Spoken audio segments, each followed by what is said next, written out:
আজকে আপনাদের সাথে শেয়ার করব আমার বিকেল টাইমটা কিভাবে কাটে। তো সবাই কেমন আছেন? আশা করি সবাই অনেক ভালো আছেন। আলহামদুলিল্লাহ, আল্লাহর রহমতে আমরাও অনেক ভালো আছি। তো আমরা এখানে বিকেলবেলা বসে বসে ছাদের উপর আড্ডা দিচ্ছিলাম। আর প্রতিদিনই আমি ছাদে আসি না, মাঝে মাঝে আবহাওয়াটা অনেক বেশি সুন্দর থাকলে তখনই বাচ্চাদেরকে নিয়ে ছাদে আসা হয়।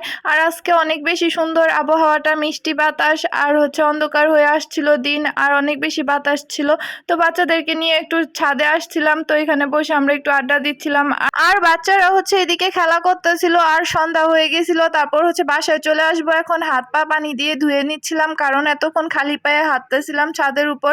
তো হাত পা ভালোভাবে পানি দিয়ে ধুয়ে বাসায় চলে যাব। আর আমি ভাবতেছিলাম এখন বাসায় গিয়ে মিষ্টি কিছু বানাবো। তো আমি নিলাম এখানে মুরালি বানাতে। আমি মাছের ডাল আর ময়দা একসাথে মিক্সড করে মুরালিটা বানাতে নিছিলাম। আর প্রথমে ভেজে নিছিলাম এভাবে রুটির মতো কেটে।